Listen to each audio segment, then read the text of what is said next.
ఆరోగ్యశ్రీ పథకం కింద అర్హులైన వారికి ఉచితంగా చికిత్స పొందే విలువను 5 లక్షల నుంచి 25 లక్షలకు పెంచుతూ ఏపీ ప్రభుత్వం నిర్ణయం తీసుకుంది. తాజాగా సంబంధిత అధికారులతో క్యాంపు కార్యాలయంలో నిర్వహించిన సమీక్షలో సీఎం జగన్ ఈ విషయం ప్రకటించగా, ఇందుకు సంబంధించిన ప్రత్యేక కార్యక్రమం సోమవారం అంటే డిసెంబర్ 18 సీఎం చేతుల మీదుగా మొదలవుతుందని ప్రభుత్వ వర్గాలు పేర్కొన్నాయి. అనంతరం ఈ నెల 19 నుంచి నూతన ఆరోగ్యశ్రీ కార్డుల పంపిణీ కార్యక్రమం చేపట్టనున్నారు. ఎవరికి ఎలాంటి వైద్యం అవసరమైనా 25 లక్షల వరకు చికిత్స ఉచితంగా లభిస్తుంది అన్న భరోసా ఇవ్వాలని ఇప్పటికే అధికారులను సీఎం ఆదేశించారు.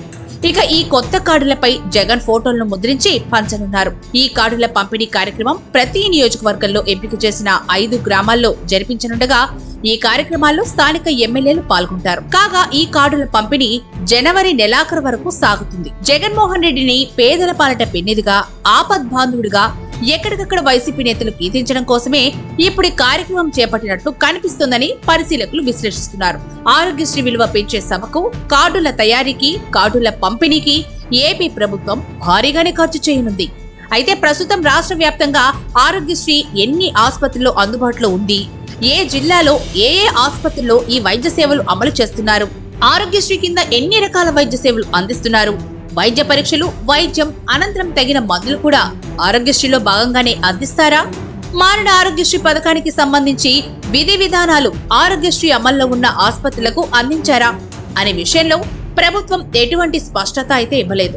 అలాగే అసలు ఆసుపత్రులకు ఆరోగ్యశ్రీ బిల్లుల బకాయిలను సకాలంలో చెల్లిస్తున్నారా, ఈ 4.5 కాలంలో ఆరోగ్యశ్రీ పథకానికి ఎన్ని నిధులు కేటాయించారు, ఈ పథకాన్ని ఎంతమంది ప్రజలు వినియోగించుకున్నారు, ఇక జగన్ హయాంలో ఇప్పటి వరకు చెల్లించిన ఆరోగ్యశ్రీ నిధులు ఎన్ని, ప్రస్తుతం ఆరోగ్యశ్రీ బకాయిలు ఎన్ని అన్నది కూడా జగన్ సర్కార్ ప్రజలకు వివరణ ఇవ్వాలి.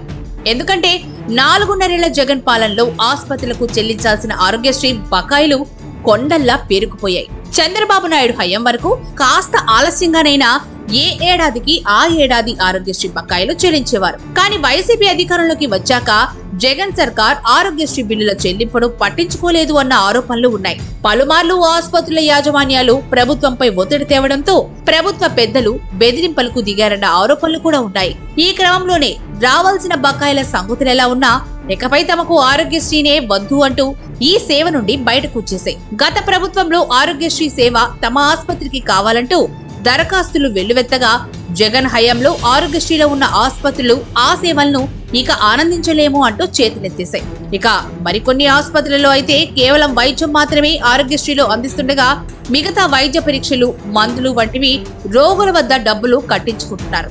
కొన్ని ఆసుపత్రుల్లో అయితే ఆసుపత్రిలో అన్ని పరీక్షలు చేసే సదుపాయం ఉన్నప్పటికీ కూడా బకాయిలు రాక ఆరోగ్యశ్రీ పేషెంట్లను బయట ల్యాబులకు పంపి పరీక్షలు చేస్తున్నారు. కేవలం డాక్టర్ల ఫీజులు, ఆసుపత్రి రూమ్ అద్దెలు వంటివి మాత్రమే ఆరోగ్యశ్రీలో అందిస్తున్నారు. వాటికి ఆసుపత్రుల యాజమాన్యాలు పెట్టుబడులు పెట్టే అవసరం లేకపోవడంతో ప్రభుత్వం నుండి బకాయిలు ఎప్పుడొచ్చినా నష్టం ఉండదు అన్న ఆలోచనతోనే ఇలా ఆరోగ్యశ్రీలో కొనసాగుతున్నాయి. ఎక్కువ శాతం ఆసుపత్రులైతే ప్రభుత్వం మారకపోతుందా, కొత్త ప్రభుత్వంలో అయినా బిల్లులు రాకపోతాయా అని కొనసాగుతున్నాయి. మరి ఇలాంటి పరిస్థితుల్లో ఆరోగ్యశ్రీని 25 లక్షలకు పెంచితే ప్రయోజనం ఏమిటి అన్న ప్రశ్నలు వినిపిస్తున్నాయి. గతంలో జిల్లాకు 10ల సంఖ్యలో ఉన్న ఆరోగ్యశ్రీ ఇప్పుడు జిల్లాకు 10 కూడా లేకపోగా ఉన్న వాటిలో కూడా వైద్యం అంతంత మాత్రమే. మరి 25 లక్షలకు కాదు, కోటికి పెంచిన ప్రయోజనం ఏమిటి అన్నది ప్రభుత్వం సమాధానం చెప్పాల్సింది.